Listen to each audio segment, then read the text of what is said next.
This is a brief recount of the law on murder. Murder is a common law offence and, in 1797, was defined by Lord Coke as an unlawful killing of a reasonable person being, under the Queen's peace, with malice aforethought. This definition still determines how our country deals with murder to this day, with the first part being the actus reus and the latter half being the mens rea. First of all, it must be proved that D caused the death and had no legal permission to do so. The killing itself can occur because of either an act or omission, and in the case of RE. Regarding a case of conjoined twins, doctors were granted legal permission to split the twins, despite knowledge that this would kill the weaker twin. However, since they had legal permission, this is not murder. Murder by omission, however, is illustrated by R.V. Stone and Dobinson, wherein the defendants agreed to take care of Stone's ill sister. However, they failed to provide basic care, which she died of as a result. Their failure to act was the actus reus. Causation must also be added after unlawful killing, with it beginning with factual causation, which must be established through the but-for test, where you must ask the question, would V have died but for these actions? Created by the case of R.V. White. Secondly, legal causation must be pursued.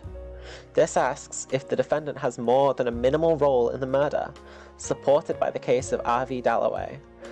This is expanded upon in the case of R.V. Bench, wherein it stated that the defendant's action need not be the sole cause of the resulting harm, but it must be more than minimal, also referred to as the de minimis rule. R.V. Cheshire further adds that it must be significant.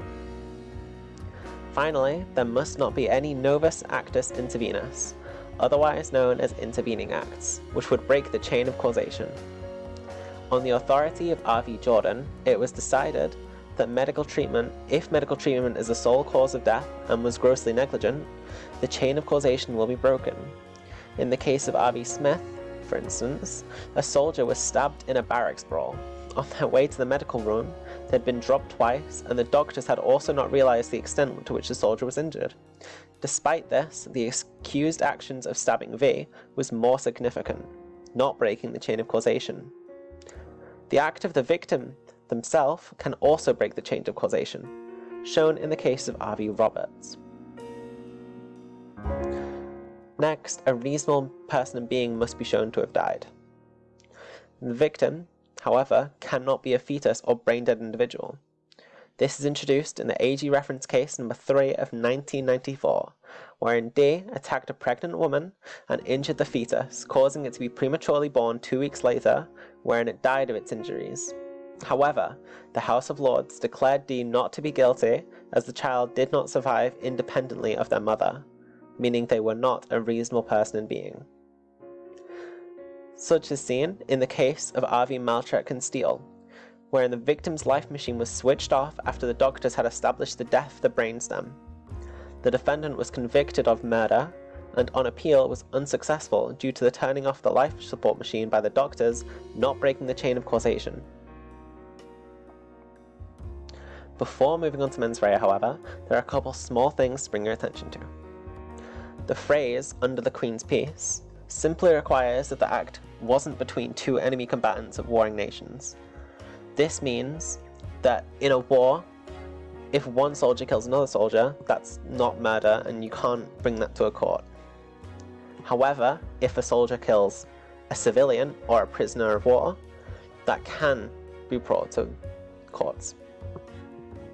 It also should be looked at the thin skull rule, otherwise known as the eggshell rule, which dictates that the defendant must take the victim as they find them, and this means that even if the victim was particularly vulnerable, such as they had a thin skull, the defendant is still fully liable for what occurred, shown in the case of R.V. Blau. Finally, looking at the mens rea, listed as malice aforethought, it must be shown that there is intent, either express or implied. Express meaning that do you wish to explicitly cause death, whereas implied means that they must have wished to only cause GBH, either of which will suffice for a murder conviction.